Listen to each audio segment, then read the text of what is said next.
the City. What is going on, St. Louis City SC fans? Thank you for tapping into another episode of Soul of the City. Today I am joined by Jonah and Riley. We are going to be talking about the game that just happened, middle of the day Sunday, postponed today because of the midweek game that we had with FC Dallas, and a disappointing result at home to the LA Galaxy. Boys, what do you think? Yeah, especially disappointing because St. Louis definitely looked the better side in this game.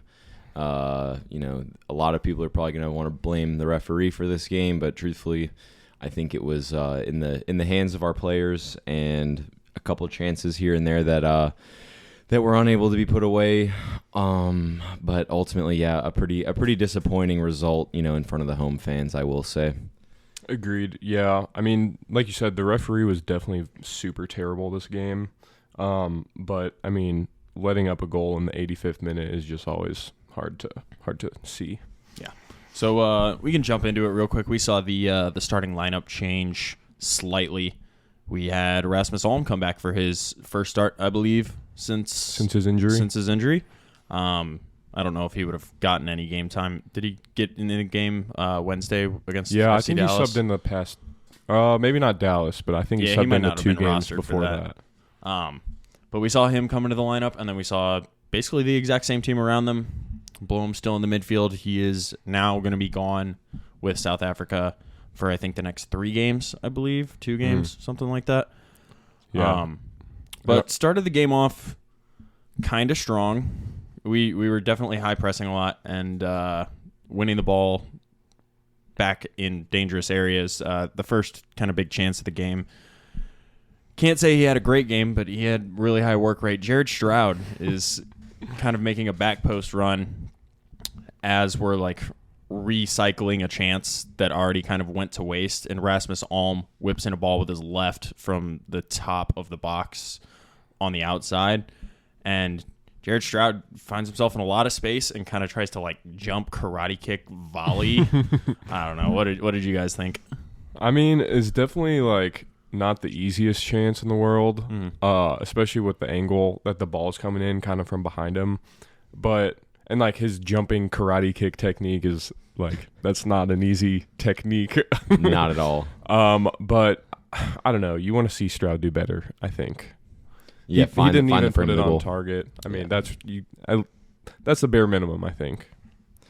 I agree. Ian, what's the XG on that opportunity? Do you have the XG for us? I do. He had 0.25 XG, so 1 in 4 times he should finish that is what the stats are saying. Yeah, and I kind of agree with that. I think it's not like a tap in by any means. Yeah, no. It's a hard. He's finish. got some work to do. Yeah, but I think he can put that one away, and that would have definitely helped us out because the game kind of. It was one of those games, man, where we struggle when it is 0-0 and it's kind of back and forth. I wouldn't say that it was.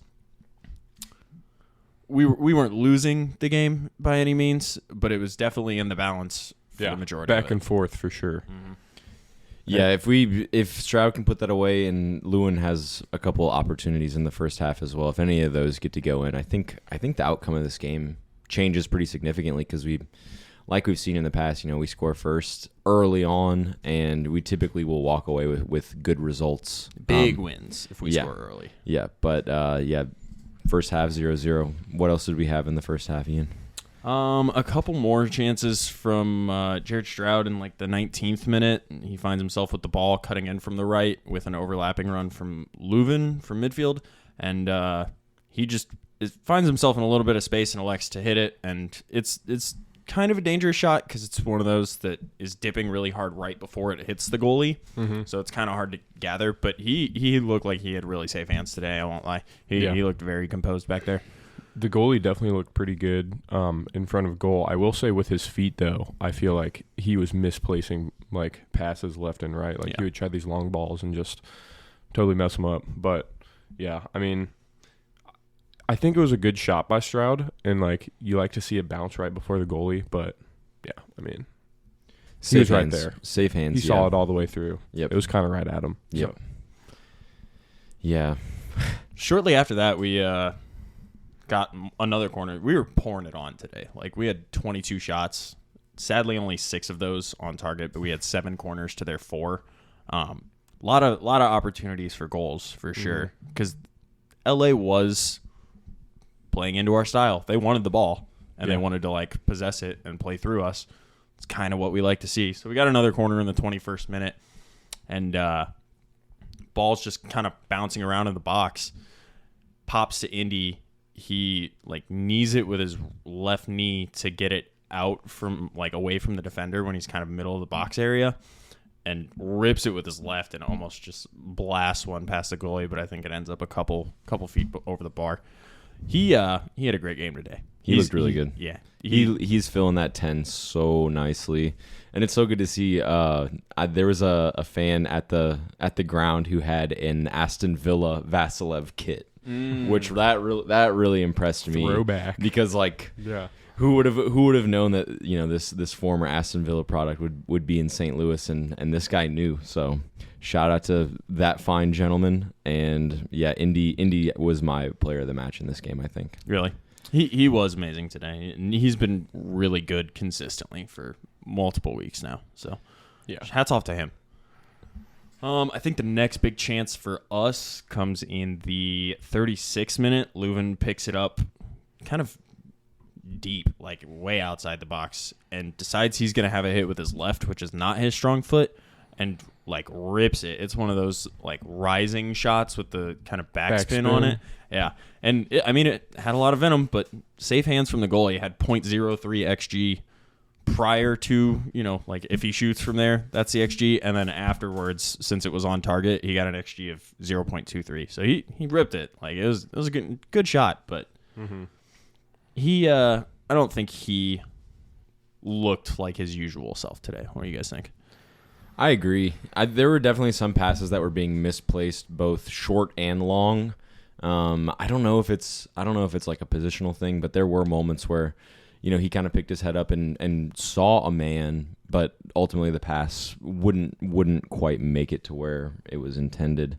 I did see a stat of his that he was 0 for 5 on long balls today, which I think that says a lot. I think his shooting game was definitely there today, because there's a few more opportunities in here that we'll talk about where he picked his head up in a lot of space in front of goal and wanted to shoot and was hungry. And they were close shots. Yeah, definitely. Yeah, he was very close to scoring, those long range bangers today, but yeah, they weren't quite there. And then, when you're not making close passes, it can really show.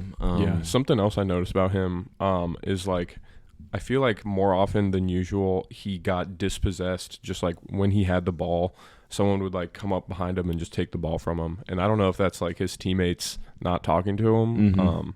But yeah, I do sometimes feel like there's communication breakdowns that we can see live on the pitch, both offensively and defensively. It's like Giacchini in particular. I think I love the way he plays, and I was probably harsh on him early on for kind of his soft play style. But today I feel like he was both strong, and those moments where he was being fouled, he would take to ground and win fouls that way. But there's just these moments where he wants to be fancy and he wants to play these quick 1-2s that I feel like players kind of aren't ready for, and the passes go astray. Same with Leuven on occasion. But I mean, when they pull it off, it looks incredible, and they look really gifted. It's just, I think that there's still kind of missing that communication. I think that also might speak to kind of the position that he wants to play in the team. I think that Gio, if given the opportunity, would be kind of that second striker. So Klaus would be stretching the defense, opening up space for him to drop in, and then he can be a little fancier because the rest of the midfield is closer to him rather than him, one-touching a pass out into space for someone that might not even expect it, and he's not getting there. Because that definitely happened a few times for him to Vasilev. But there were also other instances where there was like a crazy long ball from like Tim Parker or Berkey, and he just muscles the center back from LA Galaxy and chests it down all in one move to Stroud as he's running on. He's very gifted. And yeah, he had some good hold-up play for sure today. Yeah. U.S. men's national team call-up coming soon. Gold Cup? He played in the last Gold Cup, so maybe. Really? Yeah. That's awesome. That'd be pretty epic. I think Vasilev is probably more deserving of a call-up right now, but he plays in a tougher position. If you're like fighting Pulisic for a spot, you might be or Gio. Not our Gio, but the other Gio Reyna. Yeah. So go in halftime. There weren't many other chances in that first half that I would say were of note. Go in halftime, 0-0. Not the kind of game that I like to see personally from the boys, because when it's 0-0 at half at home, that usually means we're not going to get the result we want. But we come out in the second half, still got some fire. In the 56th minute, this is probably the next biggest chance of the game besides the actual goal and the Vasilev chance that we'll talk about in a bit. Rasmus Alm is driving down the right before he's getting subbed off because he got a stupid yellow earlier in the game. And he like blasts one across the box. And Jared Stroud, again, right place, right time, bricks for feet, slides in, doesn't get anything really on it, and sends it like directly out of bounds. He just like tips it. Yeah. That was the story of his game today, bricks for feet. Yeah, I mean, dude. He kept finding himself in space, and like whenever he would like try to shoot or even try to pass, like it just wasn't going where he wanted it to, it seemed, all game. And it speaks a lot to how much more value we get out of the width coming from actual wingers rather than our fullbacks. Like there were several Rasmus Holm great deliveries into the box where he's getting alone out there, and we see way better chances coming from those players than we do with the fullbacks. So 4-2-3-1 still bangs for me, and I'm gonna rock with that till death do us part. I think we have to, and until Klaus comes back at least. Yeah, and then we can kind of see what we want to do with the team if there's a better way to play. But you know how every once in a while you'll just go out to play soccer and you got some heavy feet. You don't know if you slept wrong or you just like didn't stretch enough. Tired. But like the ball is not coming off right. Yeah. That's what I felt like Leuven was today. And then Stroud too, for sure. Still asleep. I don't know what was going on, man. Like some of the balls he played, I remember there was a time Gio is like sprinting past the whole defense and none of them have really picked him up. And Stroud has it in basically the left back position almost, and tries to play a ball over the top and like blasts it all the way to the goal. I'm just like, dude, you are. I hope that you are better than this, because we need more quality. Listen to this stat. He had 0 for 1 accurate long balls, and then his accurate crosses 0 for 7. Dude, he is for sure I'm just going to hit it into the box player, not I'm going to pick someone out. Like some people, they're just like, let me put it in a dangerous area, which has its value. You know, you throw it in front of some defenders, it bounces around, could end up with a goal. And we'd probably be more friendly to him if he was converting some of these chances that are coming from the opposite side. Like, you know what, fine. You're not the best at crossing the ball in, but at least you're in there ready to finish when you're called upon. But he was unable to do that today as well. So, yeah, it was tough. It could have easily been that 5-1 that I predicted, but yeah, we did not. You predicted a 5-1? Yeah, I did not remember that. Yeah, that was my prediction. Yeah. Yeah. Not close. And actually, none of us had Gio as a goal scorer in any of our pre-match predictions. Really? That is unfortunate. So we don't know ball, apparently. That's all right. We'll just keep coming out here until we do. Yeah, we'll figure it out. Next couple chances for us in the game are some Leuven long shots. Had a couple of them blocked. Had one with his left again. I guess he was just kind of, even though he was playing on the left side of the midfield in that kind of 2-block, he was finding himself more open, cutting onto his left, which probably a tactical thing, like force him onto his left. It's his worst foot. But another shot just missed nearly wide on his left in the 62nd minute. And then the next chance of the game is next big chance of the game is probably our goal of the season, if I'm being honest with you. That was an absolute wonder goal. You got Indiana Vasilev, probably the best player on the team right now. Yep. In form. He's out on the left-hand side of the field facing the box, and he sees Gio kind of with his back to goal and a defender on his back coming towards him. He plays a ball in, and it kind of bounces early. I wouldn't say it was like the best ball, but it got where it needed to go. And then Gio is like,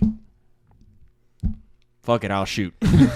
Yeah, he like just flicks it with his left foot, his weak foot, chips the goalie. It's no more Gio slander. I'm done with it, dude. He is class. That dude is amazing. I think you were being too kind for that delivery because, like, there's absolutely no way I could ever put that on goal, like, in 1,000 years. It is.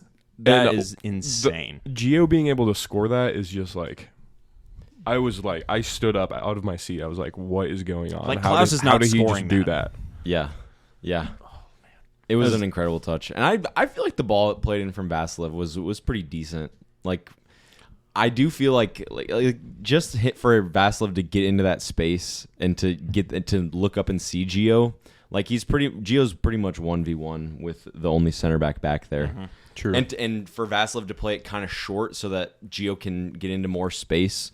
It is a godly finish though. Like, that is just the way how he turned that in. I'm still unsure.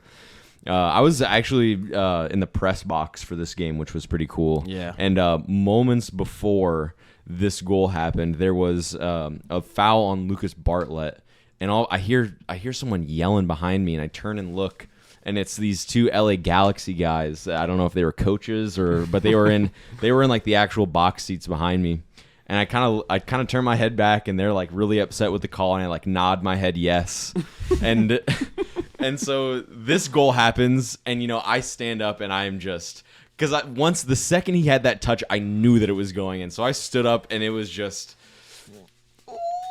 it was crazy. I just stood up and did that for probably an entire minute. Aren't you not supposed to celebrate in the press box? Is that why they were? Oh. Yeah, I might be canceled, truthfully. Oops. That was really difficult for me. This was my first, Jonah, I know you had a press experience for one of the earlier games in the season.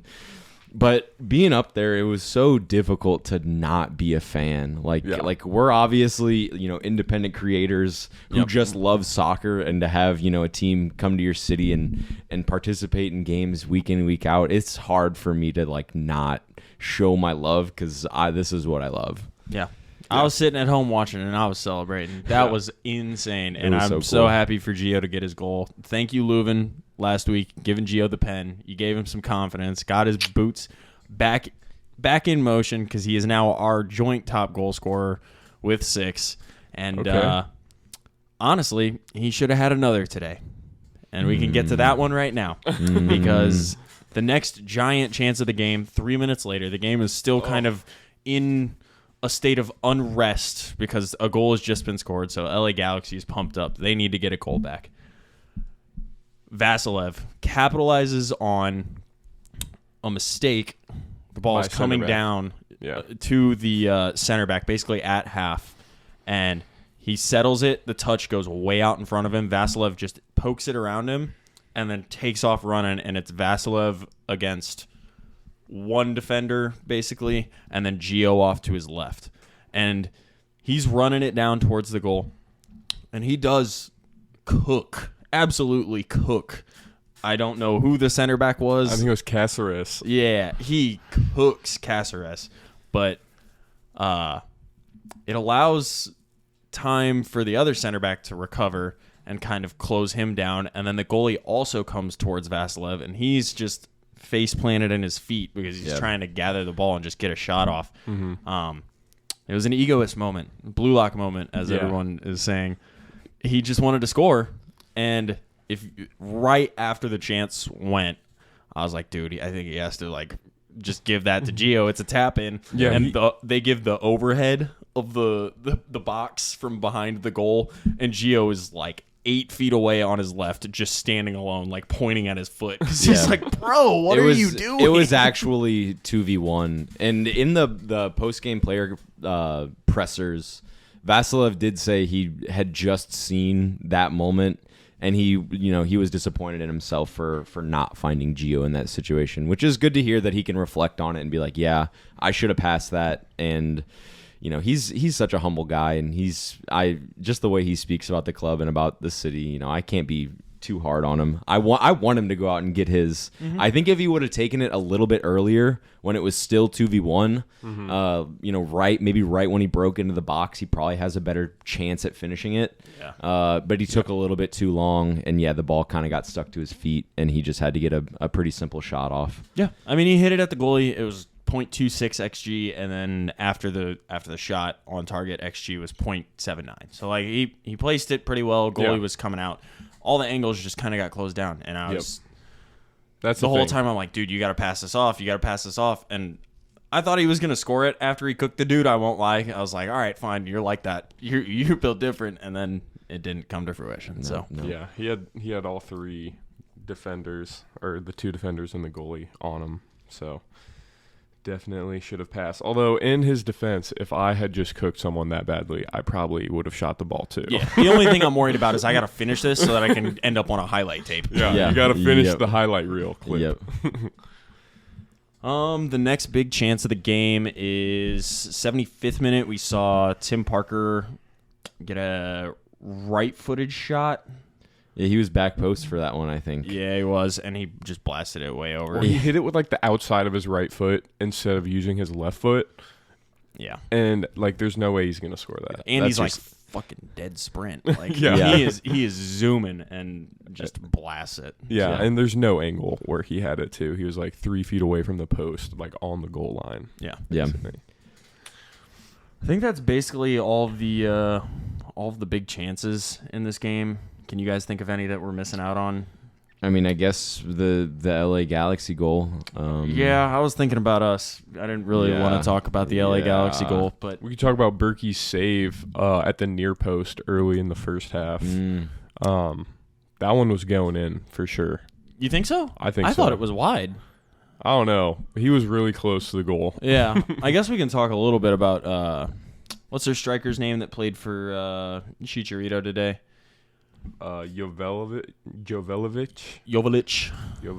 Yeah, he I think he's actually not bad, but Tim Parker and Lucas Bartlett were literally like bullying that man. Yeah, bodying it was hard. Bad. Yeah. They both had great games today. Agreed. I think that they were definitely the standout performers on defense. I thought Kyle Hebert had a good game as well. I think so too. I guess that brings us to our fourth defender. The naughty boy. Yeah. Naughty Nerwitsky. Jake Nerwinski playing with the ball at his feet, gets his pocket picked. An absolute blunder. Yeah, just not concentrating, not getting rid of it. The game is still in like a state of unrest, and he gets his pocket picked. The man plays the ball to Douglas Costa coming down the left-hand side. He is inside the 18, two center backs in between him and Aguirre, and he just blasts it. Dude, he ripped that ball across the box. It was a great cross. Yeah, I can't it was. lie. It was right to his teammate in the middle. And then Aguirre, he's just at the back post, and basically open goal. Yeah, I mean, he just gets a foot on it. That's all he has to do at that point. Berkey gets a hand to it as well. Berkey's coming back across his goal because he's at that near post. And I mean, if he would have saved that, it would have been like probably save of the season. For sure. Like, there's nothing he can do there, really. Mm-mm. But yeah, left exposed. That definitely makes it look a lot worse that Indy didn't take his opportunity or give it to Gio. Or Stroud make that one chance. Mm-hmm. Yeah. Stroud with a couple of chances in the game. I thought that one where he slid in was also a good opportunity. Yeah. And the early kind of Karate Kid volley were both opportunities kind of gone to waste. And the thing is, like, what sucks about Nerwinski's error for that goal is, like, I thought he kind of had a good game apart from that. Like, he had 4 for 6 accurate crosses, 3 for 3 accurate long balls. Like, there were obviously sometimes up in the attacking third where he was trying to do, like, little give and goes or, like, make overlapping runs in behind that looked terrible, I will admit. But I think, like, overall, it wasn't that bad until he basically gave away a goal. We got, like, as good as it gets with him, I feel like, that to this game. I mean, that's kind of what we're preying on usually with other teams. It's just like a lapse in concentration because we're high pressing, trying to get the ball off. You take a bad touch, we're taking it to the goal, and to see it on the reverse hurts. Feels really bad. Really hurts, especially just like we've been on this podcast. We've been especially critical of the wingbacks because they're a critical piece of the defense because of kind of how they get forward, and not only that, but they have to defend against people who like taking 1v1 opportunities, which is, back to Kyle Hebert, he locked up former Bayern Munich, former Juventus Douglas Costa, there was one moment where I saw him down in that corner try to elastico Hebert, and Hebert just stood tall and stood his ground and clamped him, and that felt really good to see. I don't know if I can say that. I might say John Nelson might have been nutmegged right there, and Douglas Costa would have been in on goal. So I agree completely. Very possible. Hebert is such a dynamic player, and I'm really glad that he's kind of found a new role and allows Bartlett and Parker to continue to play center back, because I think Hebert is a very talented defender on our team. Whereas one thing that I did find interesting though is up in the press box I saw Pedro, Selmir Pedro was up there. Oh, really? Which that's another question that I kind of have is, we haven't seen him. He's not on any of the injury reports, but he's obviously, not on the bench for this game. I feel like I would like to see him try to take Johnny Nelson's spot and have some opportunity, but I don't know what the deal is there. And I wanted to ask Carnell in the post game, but they didn't give me the mic. I see. Yeah, snubbed. Yeah. Big snub. It would be interesting to see, because obviously if Kyle Hebert can go play left back, he can go play right back because he's right-footed. It would be more of like oh my god, that fit. sounds wonderful. Yeah, that's a great idea. If Pedro could kind of, because you're seeing Nerwinski get more involved in the offense. Like Kyle Hebert, he'll get up there sometimes, but when he'll he gets stay up back. there, He'll be like, he knows his role. I'm not comfortable with all this attacking stuff. Yeah, but even when there's those opportunities where he sees space, he'll take it. There's just not a whole lot of dynamicness that he has about his offensive game. Dude, he's not a playmaker. That's okay. He is a defender. It's fine. Through and through. But I don't know how Carnell feels about Jake Nerwinski. Obviously he likes him. Keep starting him. He's a good player. He's got some veteran experience as well. I feel like we get that from Tim Parker. Like the value is already there. So if we could see Pedro starting on that left back spot or Johnny Nelson starting on that left back spot and see what Hebert could do on the right, maybe we could, see a little bit less of game losing or drawing errors. I would also like to see Josh Yarrow at right back. Really? Yeah, because the moments, he hasn't played very many minutes for the first team this year, but every time he has, I feel like he's one of the best center backs with the ball. And I don't know. I think he could do it on the right, and he's pretty fast, and he's not that tall to really play in the middle. So that's what I was going to say. I think he'd be best used on the right. He's a little undersized for a traditional center back, so maybe that right back slot would be a good fit for him. Other than that, we saw a few substitutions today for our guys. In the 56th minute, we saw Celio come in for Rasmus Alm. And on the topic of Celio, I thought he played probably the best I've seen him in a long time today. He was very dynamic on the ball, not beating people, but not losing the ball and at least finding someone with it. He had some moments where he was dribbling through people as well, both on the right and the left. Yeah. I do feel like that left-hand side is where he wants to be. Oh, for sure. So he can cut in, and because there was one opportunity he had where he cut inside and had a shot back post that maybe was a foot wide, but still a really good opportunity for him. Yeah, it was definitely close. Which is interesting because I don't quite understand. Another question I would have asked Carnell is, what can you say about where Celio likes to play on the pitch? Because to us it seems like he's most comfortable on the left, but he kind of comes in and plays either wing. I think that's really what Carnell kind of wants from his players is that tactical flexibility. You see Stroud come in and play on the right or the left, regardless, based on the needs of the team. I think he probably wants that from everyone. But Celio definitely more effective down the left. Yeah. Stroud right back when? Yeah, we'll see it. I think we could see it at some point. I think we have too many defenders that can play there. Yeah, that's true. Yeah. No, I agree. I think we talked about it one episode, and he would be just too small and weak. That's what would happen. But he would be. But he's feisty. Yeah, he's chippy. He got that fire.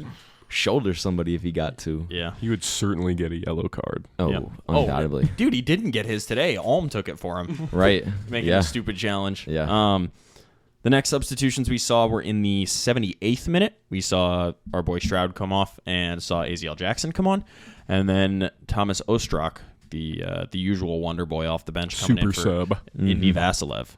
Ostrak thought it was kind of a meh performance. Can't say anything good, can't say anything bad. I actually thought Jackson looked pretty good. He had a little bit of link-up play with Celio over there on the left that I almost resulted in like a goal scoring opportunity. So we stayed 4-2-3-1 after all the subs, I think. We did, because Celio went from the right to the left, Yeah. and then Ostrak went into Indy spot. Yeah. pretty Well, much. they were. It seemed like all three of them were kind of like intertwining at times. Yeah. Like, because I know I saw Aziel Jackson in the middle and Ostrak to the right of him at one point.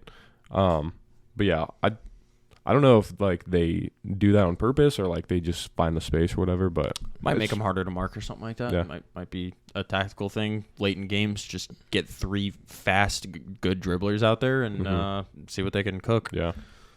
Yeah, Let him cook. After this result, I'm nervous because we play Nashville next, and Nashville are no joke. Yeah, they are so a good team.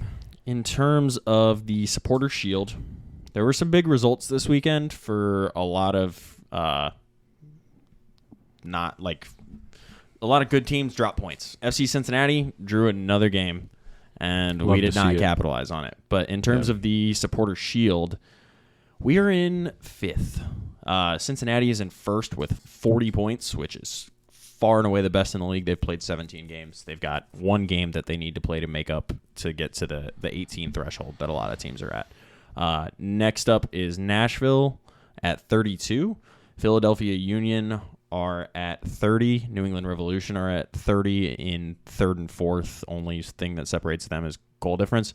And then we actually have the best goal difference in the league with 16 positive. And we are on 29 points with 16 games played. So we have 2 games in hand on Seattle, who actually drew with Charlotte this weekend 3-3. Yeah. Kind of a banger of a game there. And then the other game, LAFC, they lost 4-0 to Houston, who we just beat. Yeah, they got demolished by Houston. And they, even still, they have only played 14 games. So they have 26 points. If they win 2 of the games that they have in hand on us, they'll be top of the West. It definitely seems like the Western Conference is not... I mean, it's strong from top to bottom because you're seeing Vancouver go and get a result at Cincinnati. You're seeing Colorado get results against us. But the Galaxy results against us. Yeah, Galaxy results against us. But the strength at the top of the East is kind of a lot.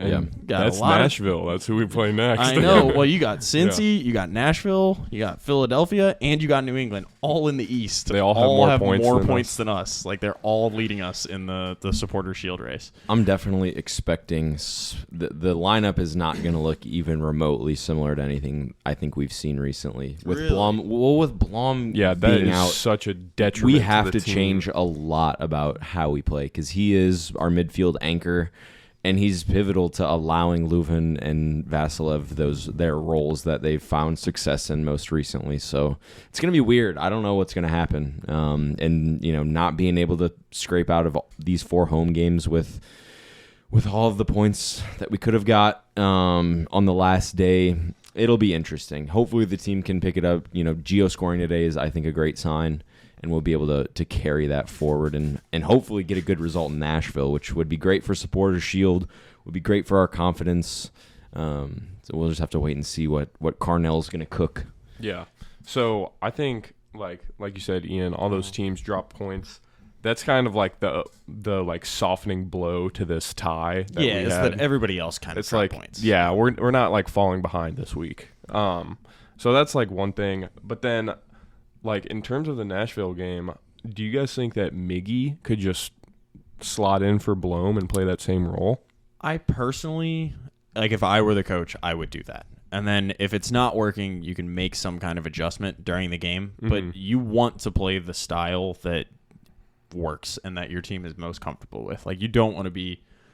There is good tactical flexibility in, like, parking the bus against a team that's way better than you. But we are better than most teams. We are top of the West for a good reason. We should come in there and try to play the way that we want to play, and hope that Miggy can give us a solid 65 in that role, and then hopefully see what happens after. I'd definitely like to see him try it. I think he does kind of lack positional awareness from time to time. Blom is just so incredible. The body, dude, just to go back to him today, his body feints, his step overs to get out of tight spaces when he knows he has a man on his back. He is just so calm. There were moments even in our own box where he would recover the ball and look up, and there'd be a Galaxy player getting ready to press him, and he gets out of it easily and either clears or makes a pass. It's going to be hard to do it without him, but I think Miggy can, at the very least, try to fill the role and try to gain some more positional awareness and stop up those passing lanes and dribble out a tough situation. I mean, he's got to do a lot. It's a tall order. Dude, in terms of the kind of like body control and like feinting and just being able to hold the ball and hold players off, I like see like Paul Pogba every time I watch him do that. It is like You're talking about Blom? Yeah, Blom. Mm-hmm. Every time I watch him do that, I'm like, dude, this is like prime Paul Pogba right now. Just like holding people off and then finding a man. Like that is, I don't know. It's weird, like deja vu moment every time I see it. It's funny you say that because my brother Danny, who we had on that guest ep a few episodes back, he said that Leuven reminds him of Paul Pogba. Really? Yeah. Huh. But, I mean, honestly, I can kind of see it both ways. Like, yeah. Paul Pogba's probably got a little more in his bag to where he's like Lewin and Blom put together. He's the complete player. Yeah. They're like two halves of a whole. Yeah. Exactly. Dude, speaking of Blom, I thought he was going to get sent off today. Oh, my gosh. He should have. Yeah. He, I think it was like the 20th minute or something like that. Or no, 40th minute. He is basically already missed the opportunity to make a challenge on Douglas Costa as he's kind of free running at the defense with another Galaxy player in front of him and two of our center backs back. And he just grabs him like both shoulders, just pulls him back, gets a stupid yellow. Tactical foul. Foul. Yeah, tactical foul. You know, it's not tactical if like bad tactic. 3 minutes later you proceed to go like studs up into a dude over the ball and just get really lucky that they don't review it. Yeah, they showed the replay in the stadium, and I was fearful because it was literally they were minutes apart from each other. Yeah. Mm-hmm. No, he probably deserved to go. And like, I was watching from home, and on the TV screen they showed like a close up of the guy's leg, like after he had gotten some treatment and his sock was pulled all the way down, and like there was this huge like gouge in his leg. Yeah, it was like a giant purple. like scrape and bruise. Yeah, there were moments in this game. I do feel like Ricky Puig is probably Galaxy's best player.